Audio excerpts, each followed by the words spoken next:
Alam po ninyo sa halos ilang buwan na, kailan ba na suspindi ang SMNI? Parang December pa, di ba? Dahil sa fake news, dahil sa kanilang mga pagbatikos sa ating mga kongresista, sa speaker, kung ano-ano. Pero alam ba nyo, matapos noon, parang hindi naman sila nagbago. Base doon sa nakakarating sa akin na mga sumbong ng mga nanonood siguro sa kanila at saka ng ating mga viewers na rin, sinasabi nila hindi nagbago at patuloy pa rin ang kanilang pagbatikos at fake news laban sa mga opisyalis ng gobyerno at laban mismo sa ating presidente, parang ganon. So palagay ko ayaw na nilang bumalik. Baka ayaw na talaga nilang mawala yung pagkakasuspindi sa kanila. Kasi ganitong kasimple lang eh. Ang gobyerno kailanman hindi pwedeng takutin, hindi pwedeng persahin. Pagka pinaninindigan ng isang network ng telebisyon ang batikos at fake news laban sa gobyerno, sa tingin ninyo, babalik yan ng National Telecommunication? Sa tingin nila ay magbabago ang pasya ng mga kongresista, yung 284 na mga congressman na nagsabing dapat ay revoke na, i-cancel na ang kailang prangkisa? Hindi. Lalo na ngayon na parang, ano ba yon? Parang ibon, pinabubugaran, ang tawag doon, tinitirahan ng mga vlogger anti-Marcos ang SMNI. Wala na silang radyo, wala silang TV, pero yung kailang social media ay punong-puno ng mga vlogger na galit sa Marcos, ayaw sa Marcos, kasama sa mga naninira at nagpapabagsak ng gobyerno. Sa tingin po ninyo, ibibigay pa ng gobyerno ang kanilang pagkakataong makapag-broadcast, ay ang prangkisa ay pribilehiyo, ang frequency, pribilehiyo, ang indefinite suspension, karapatan ng NTC, National Telecommunication, kung merong mga paglabag sa batas ang ginagawa. So, ako tingin ko mukhang ayaw na talaga nilang mag-broadcast. Baka kontento na sila sa social media. Kasi kung sila'y gustong bumalik sa broadcast, dapat nagbabago ang style ng kanilang broadcast. Hindi yung sila yung nakaprod sa panggugulo or paninira or fake news o kung ano man laban sa Kongreso, laban sa Malacanang, laban din sa mga senador na sa tingin nila hindi nila kakampi. Ngayon, ang kanilang pinagtutulungan ay si Subiri at yung iba pang senador na posibleng hindi sila kampihan. Sure, okay lang. Total, tapos na sa Kongreso yung proposed bill para i-cancel sila. Nasa Senado na yan. Sige, galitin yung mga senador.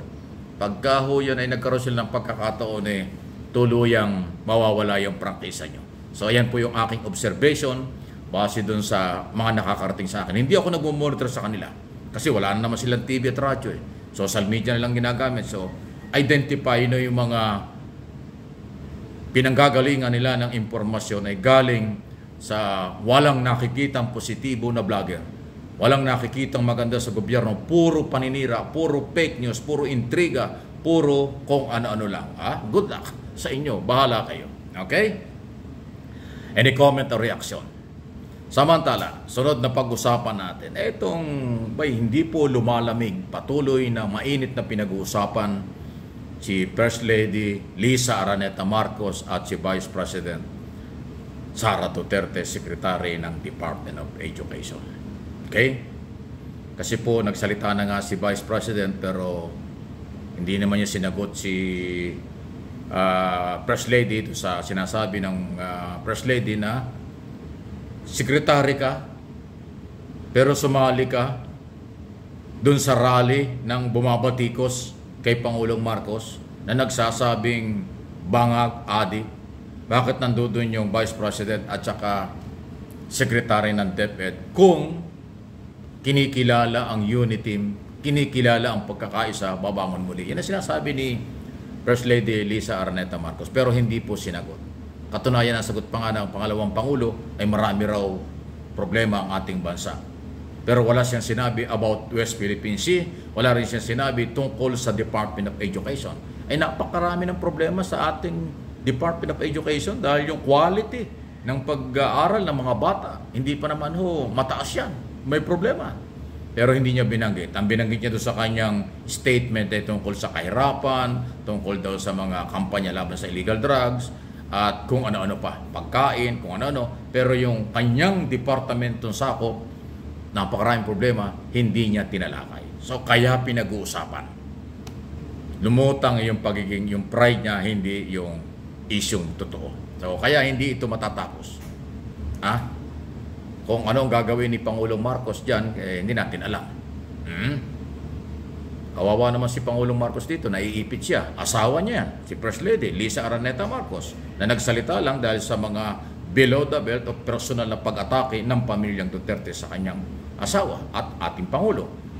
Si Secretary and Vice President naman ay malapit kay Pangulong Marcos. O diba?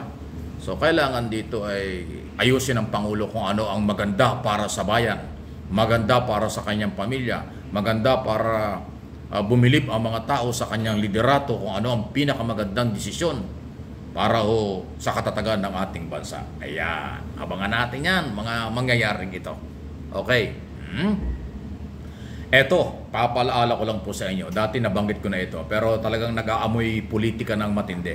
Dahil nga po, may election tayo sa 2025, isang taon na lang kasi sa Mayo ng 2025 po yung election, pagdating na October, filing na ng Certificate of Candidacy ng mga re-electionist na mga senador or mga bago na gusto mga senador. At naglulutangan na ang mga pangalan nila. Ngayon ang tanong, karapat dapat pa bang ibalik sa Senado ang mga nakilala na natin kung anong kanilang kalagayan? Sila ba'y may prinsipyo para sa bayan? Sila ba'y mayroong kinakampihang politiko? Ano ba talaga sila? Di ba dapat ay sila ay senador ng Republika ng Pilipinas? So bahala na kayo. Hindi ko na babanggitin kung sino at ano mga pangalan. Maging maingat na lang tayo sa pagpili kung sinong karapat dapat ibalik o hindi o bagong mga muka para sa 12 senador sa Mayo ng 2025 national local election. Simula na po yan. Abril na ngayon. Ilang buwan na lang po di ba? So, ayaw ko ng pangalanan. Alam naman natin yung mga senador dyan na pro-Kibuloy, pro-Duterte at kasama sa mga nananahimik sa isyu ng West Philippine Sea, kasama rin sa mga madalas o hindi lang minsan ay bumabatikos kay Pangulong Marcos at sa administrasyon. Ano kaya ang mangyayari sa kanila?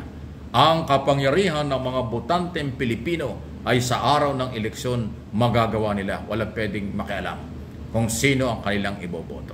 Okay? Hindi humalayo yan. Isang taon na lang.